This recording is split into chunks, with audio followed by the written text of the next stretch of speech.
اور جس طرز میں حضور نے ہمیں حدیث سکھائی ہے نا، اس رنگ میں کبھی آپ حدیث کو سیکھیں، سمجھے نا۔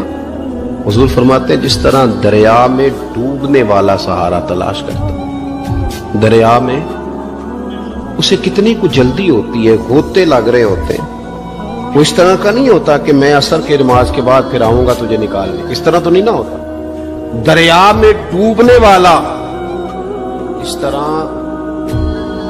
کشتی سہارا تلاش کرتا ہے، حضور فرماتے ہیں اس طرح قبر میں جانے والا دعاؤں کا انتظار کرتا ہے۔ آپ نے دیر کر دی دعا مانگنے میں، ختم دلانے میں دیر کر دی، خود صبح شام ہمہ وقت دعا۔ ابھی آپ آیتیں سن رہے تھے سورہ ابراہیم کی، اللہ نے نماز میں رکھ دی، ربنا اغفر لی وَلِوَالِدَيَّ وَلِلْمُؤْمِنِينَ يَوْمَ يَقُومُ الْحِسَابُ۔ ایک تو نے یاد رکھیں، خوب دعا کریں، اور دوسرا کوشش کریں کہ وہ جو نیکیاں کرتے تھے وہ نیکیاں بھی جاری رہیں، جن لوگوں سے ان کا اچھا تعلق تھا وہ تعلق بھی قائم رہے، یہ بھی کوشش کریں کہ ان کے لیے صدقات و خیرات کریں، اور قیمتی صدقہ دیں۔ قیمتی، میں بات ختم کرنے لگا ہوں، بس قیمتی صدقہ دیں، قیمتی۔ 15 تولے سونا گھر میں پڑا ہوتا ہے، قیمتی ہوتا ہے نا۔ کبھی کسی نے چوک میں بتایا کہ آج 15 تولے سونا میرے گھر میں پڑا، بولو نا، لگتا ہے تو 10 چھڑنا ہے۔ اگر گھر میں 50 لاکھ روپے کیش پڑا ہو تو چوک میں گلی میں آ کے آپ بات کریں کہ گھر میں پیسے پڑے ہیں، کیوں؟ کہ وہ قیمتی ہیں، کوئی لے نہ لے۔ تو یہ جو 5000 مسجد دے کے سارے محلے کو بتاتے ہو، یہ بھی صدقہ تھا، یہ بڑا قیمتی چیز تھی، یہ بتانے والا نہیں تھا، یہ تو نیکی تو قیمتی تھی۔ قیمتی چیز جو ہوتی ہے وہ تو چھپائی جاتی ہے کہ بتائی جاتی ہے۔ یہ جو بیٹیاں ہیں نا اسلام کی، مائیں بہنیں، یہ قیمتی ہیں، اس لیے اسلام انہیں کہتا ہے تم گلیوں اور چوکوں میں آنے والی نہیں، قیمتی چیزیں، قیمتی چیزیں گھر کے اندر رہا کرتی، تم قیمتی چیزیں ہو، تمہارا وجود قیمتی ہے، تم کبھی ماں ہو، کبھی بیٹی ہو، کبھی بہن ہو، کبھی بیوی ہو، قیمتی ہو، اس لیے تمہیں اسلام کہتا ہے کہ گھر کے اندر رہو گی تو تمہاری قیمت رہے گی۔ کچھ چیزیں ایسی ہیں جو چوکوں میں گلیوں میں پھیل جائے تو ان کی قیمت نہیں رہتی، اس لیے تمہیں کہا جاتا ہے کہ گھر میں رہو۔ یہ جو تمہیں چوکوں میں لاتے ہیں یہ تمہیں بے وقت کرنا چاہتے ہیں۔ اللہ کا ایک بندہ تھا، وہ بازار سے گزر رہا تھا، بلکہ اس کی رحمتیں بہانے ڈھونڈتی، ذرا دیکھیے منظر۔ تو اس نے دیکھا ایک شرابی ہے، وہ گندی نالی پہ گرا ہوا ہے اور گندے پانی سے اس کا منہ گندا ہو رہا ہے۔ انسان کے احترام کے ناطے دل میں ترس جاگا اور اس کو وہاں گندی نالی سے اٹھایا اور اس کا منہ دھویا اور گھر کا رستہ دکھایا۔ خیر شام ہوئی، رات پڑی، جب پچھلا پہر ہوا تو وہ بزرگ جنہوں نے دن کو شرابی کا منہ دھویا تھا تو وہ مسجد میں تہجد پڑھنے کے لیے آئے تو کیا دیکھا کہ وہی شرابی جو دوپہر کو گندی نالی پہ دھت پڑا تھا آج اس بزرگ سے بھی پہلے مصلی پہ کھڑا ہو کے نماز پڑھ رہا۔ تو بڑی حیرت ہوئی کہ یہ تو وہ دن والا شرابی ہے اور میں نے آج اس کا منہ دھویا تھا، نشے میں دھت پڑا تھا۔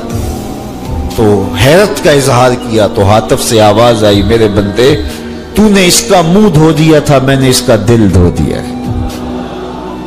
تو جب بندہ اللہ کے حضور توبہ کرتا ہے، اس کے حضور معافی مانگتا ہے تو پھر وہ کتنا عطا کرتا ہے، اور بندے کے گناہوں کو معاف ہی نہیں کرتا بلکہ اس کے گناہوں کو نیکیوں میں بدل کے رکھ دیتا ہے۔ یہ بندے پر اللہ کی کرم نوازیوں کے برستے رنگ ہیں۔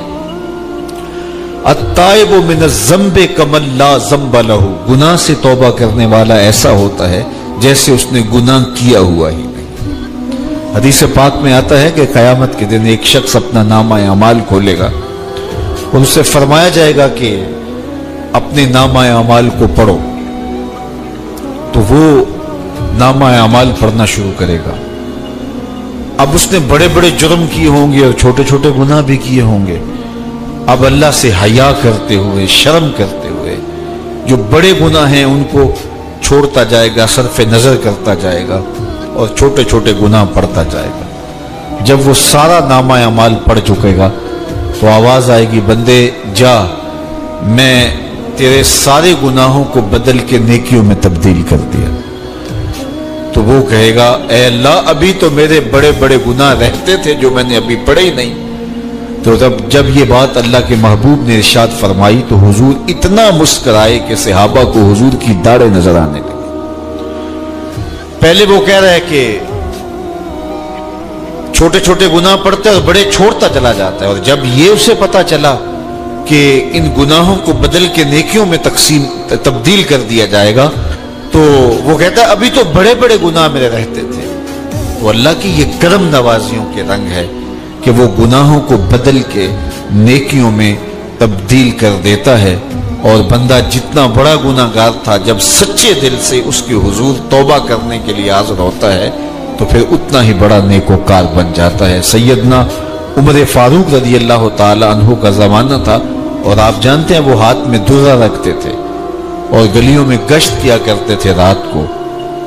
دن کو بھی آپ دیکھتے تو ایک شرابی تھا جو ہاتھ میں شراب کی بوتل لیے آ رہا تھا، اچانک گلی کا موڑ کاٹا تو آگے حضرت عمر آ رہے تھے، ایک دم ڈر گیا اور دل ہی دل میں کہا اے اللہ حضرت عمر کے قہر سے بچا لے، ساری زندگی شراب نہیں پیوں گا، سچی توبہ کر دی اور جلدی سے وہ شراب کی بوتل بغل میں دبا لی۔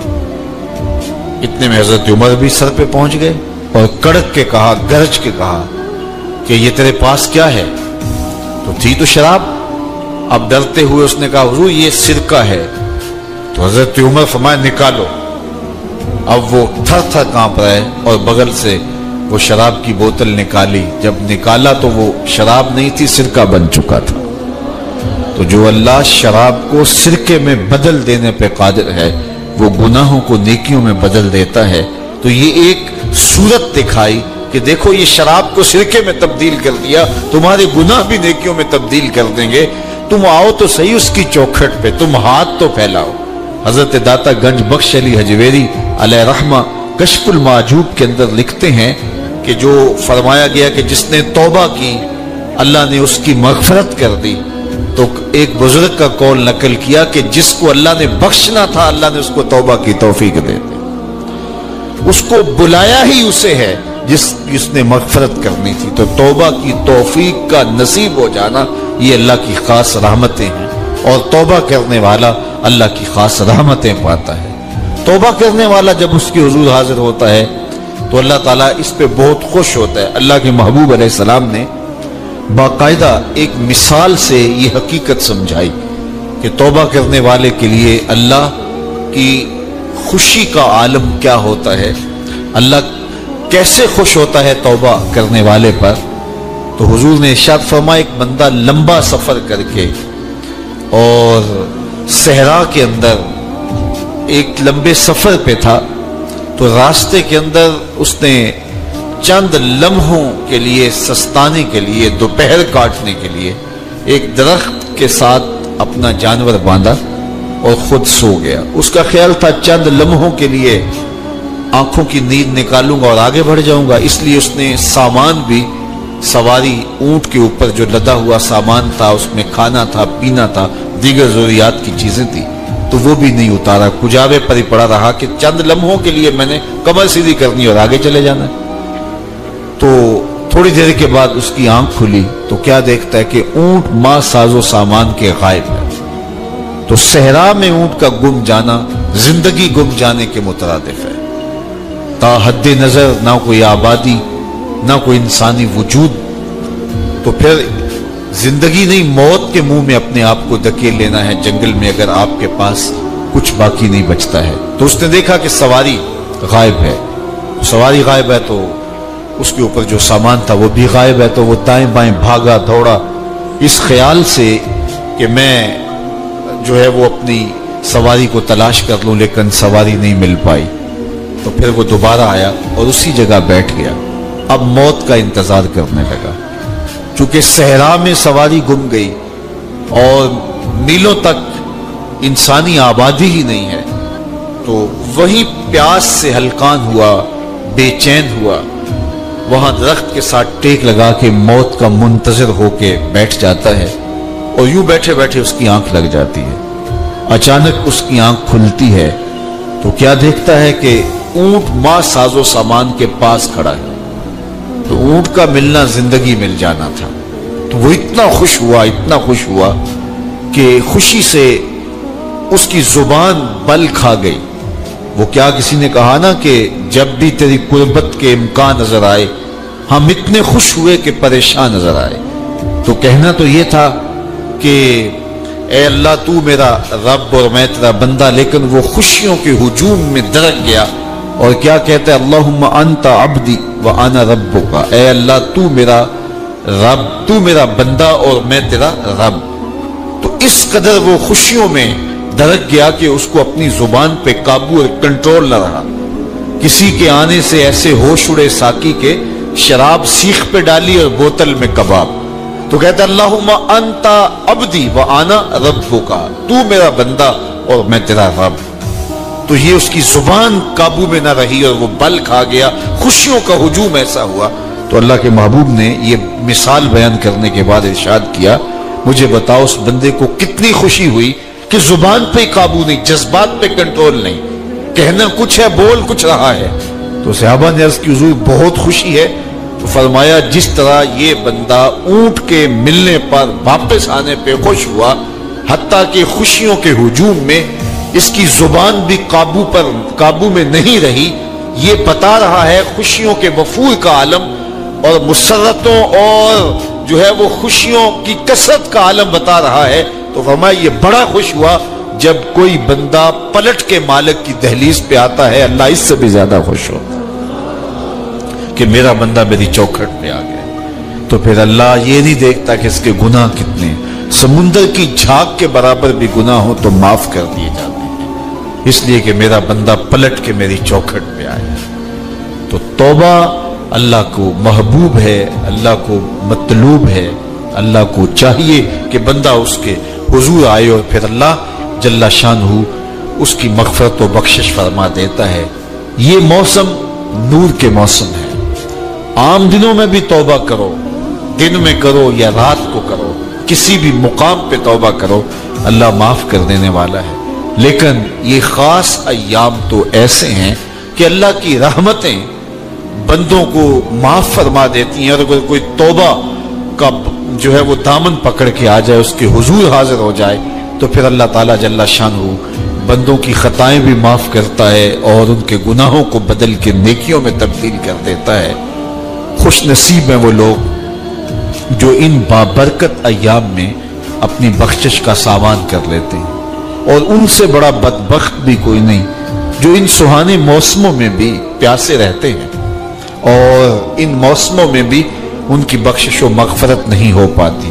رت سہانی ہو، موسم اچھا ہو، تو مجھے بتاؤ کہ جو اس موسم میں بھی اپنے آپ کو محروم رکھے تو اس سے بڑی بد نصیبی کیا ہوگی. اللہ کے محبوب علیہ السلام نے منبر کی تینوں سیڑھیوں پہ قدم رکھتے ہوئے آمین آمین پکارا.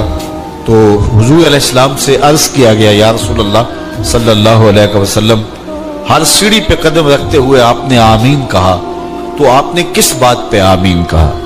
فرمایا جبریل امین حاضر خدمت ہوئے اور انہوں نے کہا اس شخص کی ناک خاک آلود ہو جو ماہ صیام رمضان المبارک کو پائے اور اپنی بخشش نہ کروا سکے. تو میں نے اس پہ آمین کہا کہ اتنا مقدس مہینہ نصیب ہو، اتنا سہانا موسم آئے اور وہ پھر جہاں کھڑا تھا وہی کا وہی کھڑا رہے. میں اور آپ اپنا محاسبہ کر سکتے ہیں. موسم رحمت اور فصل نور رمضان المبارک اپنا آدھا سفر طے کر چکا ہے. یہ مبارک مہینہ آدھا سفر اس کا بھی باقی ہے.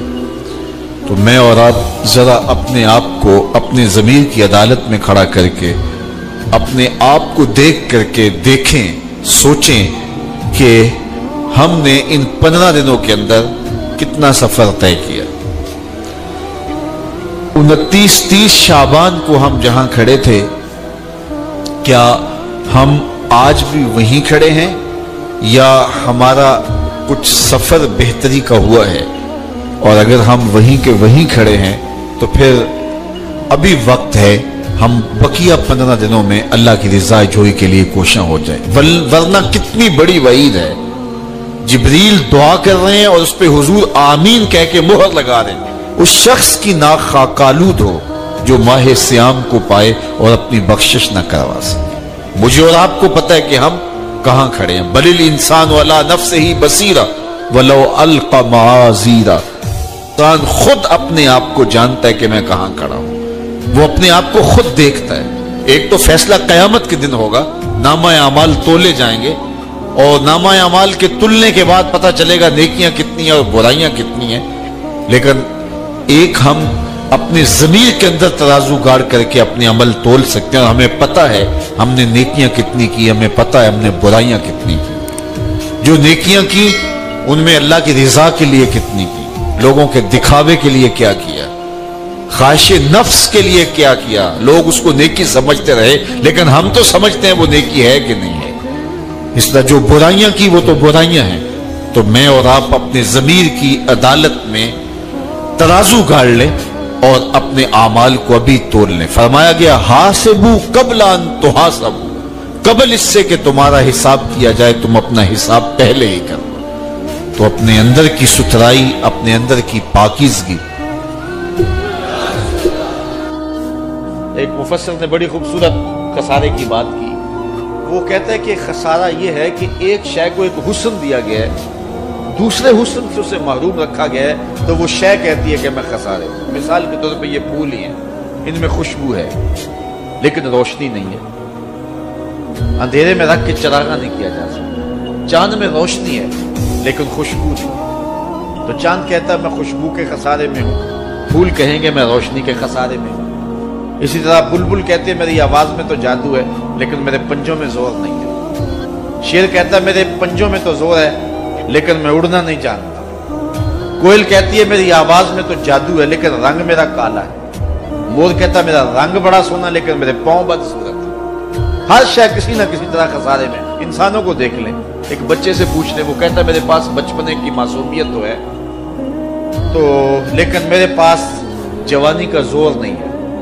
ایک جوان سے پوچھیں, وہ کہتا ہے میرے پاس جوانی کا بانک پن تو ہے لیکن میرے پاس بڑھاپے کے تجربے نہیں. ایک بوڑھے سے پوچھیں, وہ کہتا ہے میرے پاس بڑھاپے کے تجربے تو قطار اندر قطار ہیں لیکن میرے پاس اب بچپنے والی معصومیت نہیں رہی.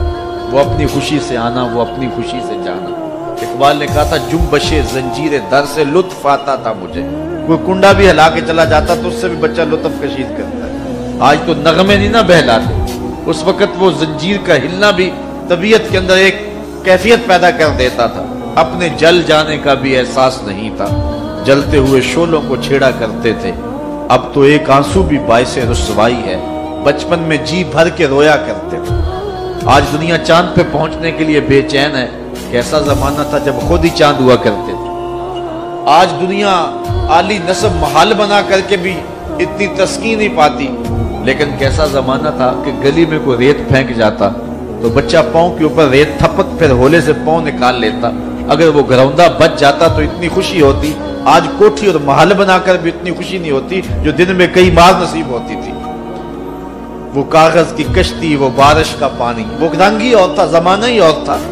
تو وہ کہتا میرے پاس تجربے تو قطاروں میں ہیں لیکن کیا کروں, میرے پاس اب بچپنے کی وہ معصومیت نہیں رہی, لہٰذا میں خسارے. اس طرح ہر شے کسی نہ کسی طرح خسارے. ایک عالم کہتا ہے کہ میرے پاس علم کا نور تو ہے لیکن میرے پاس سحری کے سجدے نہیں ہیں. ایک شب زندہ دار کہتا ہے میرے پاس سحری کے سجدے تو ہیں لیکن میرے پاس علم کا جمال نہیں ہے. ایک خوشگلو شخص کہتا ہے میرے پاس جو ہے وہ گلے کا جمال تو ہے لیکن میرے پاس تحقیق کا وہ جوہر نہیں ہے. اور ایک محقق کہتا ہے میرے پاس تحقیق کے آبگینے اور تحقیق کے جو ہیں وہ میدان میں میرے پاس شاہ سواری تو ہے لیکن کیا کروں, تحقیق میرے اندر ہی ہے. میرے لہجے کے اندر وہ آواز میں وہ بانک پن نہیں ہے کہ میں اپنی بات کو لوگوں تک اچھے انداز سے پہنچا سکوں.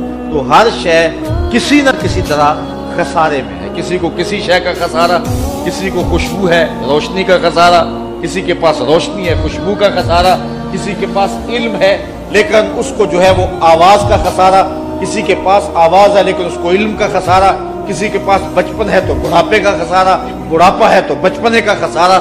ہر شے کسی نہ کسی طرح خسارے میں ہے.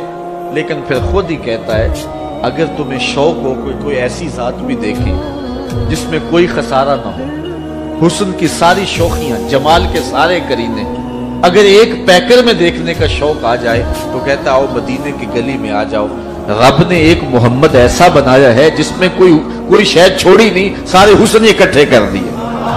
حسن یوسف دم عیسیٰ ید بیضا داری، ہما دارند آنچ خوباں تو تنہا داری۔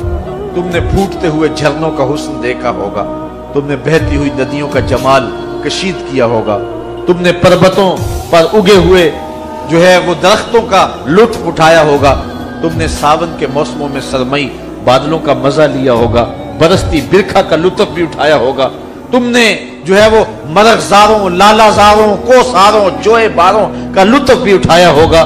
لیکن یہ سارے حسن ایک پیکر میں دیکھنے کا شوق ہو تو اللہ تعالیٰ فرماتا ہے میں نے اس کے لیے ایک ہی ذات بنا دی۔ حسن کائنات کو اگر اکٹھا کیا جائے تو مجموعے کا نام محمد عربی صلی اللہ علیہ وسلم۔ ہر شے خسارے میں الا الذین آمنوا وعملوا الصالحات وتواصوا بالحق وتواصوا بالصبر۔ اب ہر خسارے میں، خسارے سے بچے گا کون؟ جس کے پاس چار دولت، الا الذین آمنوا وعملوا الصالحات وتواصوا بالحق وتواصوا بالصبر۔ پہلی چیز ایمان ہے جس کے پاس، کیونکہ ایمان سب سے بڑی متاع ہے۔ ایک شخص کے پاس دنیا کی ہر دولت موجود ہے، ہر آسودگی موجود ہے، جو خواہش کرتا پوری ہوتی ہے، لیکن اس کے پاس دولت نہیں ہے، وہ کوڑی کا شخص نہیں ہے۔ ایک شخص کے پاس جھونپڑی ہے، رہنے کے لیے مکان بھی نہیں ہے، لیکن اس کی حالت یہ ہے کہ سینہ ایمان سے جگمگا رہا ہے، تو وہ خوش نصیب ہے زمانے کا۔ سب سے بڑی دولت اس دنیا پہ کمایا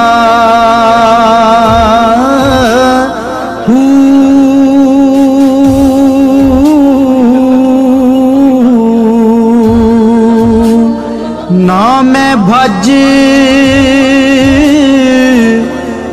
مسیتی وڑیا نا تسبا جاننے کو چڑیا بھی جانتے یہ پھول کھلا ہے، لیکن رقص بسمل کے تماشے تو بلبل ہی کرتی ہے۔ تو ایمان جاننے کا نام نہیں ہے، ایمان ماننے کا نام۔ جاننے کو ابو جہل بھی جانتا، جاننے کو باقی کفار اور اہل کتاب بھی جانتے تھے۔ الذین آتیناہم الکتاب یعرفونہ کما یعرفون ابناءہم، جس طرح بیٹوں کو جانتے اسی طرح جانتے تھے، پتہ تھا انہیں یہ کون ہے، لیکن جانتے تھے، مانتا تو جناب ابو بکر ہی تھا، مانتے تو جناب عمر خطاب ہی تھے نا، مانتا تو مولا کائنات ہی تھے نا۔ تو اصل ماننے کا نام ایمان ہے، جاننے کا نام ایمان نہیں ہے۔ تو اب ایمان کا سادہ مفہوم کیا ہوا کہ حضور کی ذات سے وابستگی کا نام، دل بستگی کا نام ایمان، روحی اور قلبی تعلق اور نسبت کا نام ایمان، حضور سے وابستہ ہو جانے کا نام ایمان۔ وہ ایک زمانہ تھا، آج کل تو وہ دور گزر گیا، وہ چکی سے آٹا پیستے تھے۔ جو پرانے لوگ انہوں نے چکی دیکھی ہوگی، اس کی شکل صورت ذہن میں آ گئی ہوگی۔ اب بھی عجائب گھروں میں اور مختلف جگہوں پہ وہ چکی موجود آپ نے بھی دیکھی ہوگی۔ چکی اوپر اس کے دو پتھر ہوتے ہیں، ایک نیچے والا ایک اوپر والا۔ نیچے والا ساکن ہوتا ہے، اوپر والا متحرک ہوتا ہے۔ درمیان میں کلی ہوتی ہے، اس کے آس پاس تھوڑی سی خالی جگہ ہوتی ہے، اور اس پہ دانے ڈالتے ہیں جس کو ہم اپنی زبان میں گالا کہتے ہیں۔ پھر اس کے بعد اس اوپر والے پتھر کو گھماتے ہیں، تو جو دانے اس کلی کے ساتھ لگ کے رہ جاتے ہیں وہ بچ جاتے ہیں، اور جو کلی سے ہٹ جاتے ہیں وہ پس جاتے ہیں۔ اللہ کہتا ہے محبوب قسم تیرے زمانے کے انسان خسارے میں ہے، بچے گا وہی جو تیرے دامن سے لپٹ کے رہے۔ بغداد میں ایک بزرگ تھے تو درزیوں کا کام کرتے تھے۔ اللہ کے نبی حضرت ادریس علیہ السلام بھی درزیوں کا کام کرتے تھے۔ خوش ہوئے نا بات سن کے؟ پیشہ کوئی بھی برا نہیں، ایک برا ہے وہ ہے ہاتھ پھیلانا، اس کے علاوہ کوئی پیشہ برا یہ برا نہیں، یہ ہاتھ پھیلانا برا ہے۔ حضرت شیخ محمد بن حسن کہتے ہیں کہ وہ بزرگ جو تھے نا، امام غزالی نے لکھا ہے، وہ درزیوں کا کام کرتے تھے، تو اس زمانے میں نا کھوٹا سکہ بھی کبھی کبھی آ جاتا تھا۔ کھوٹا سکہ پرانے لوگوں کو تو پتہ ہوگا، چلو نوجوانوں کو بتا دیتا ہوں، چاندی کے سکے ہوتے تھے تو اوپر سے جب وہ گھس جاتا تھا نا نمبر، تو اس کو کہتے تھے اب کھوٹا ہو گیا۔ کیوں جی بزرگوں ایسا ہی ہے، وہ گھس جاتا تھا تو کہتے تھے سکہ وہ چلتا نہیں تھا کہیں بھی۔ تو وہ بابا جی کی دکان مشہور ہو گئی تھی کہ وہاں کھوٹے سکے بھی چل جاتے، لوگ دے آتے تھے کھوٹے سکے۔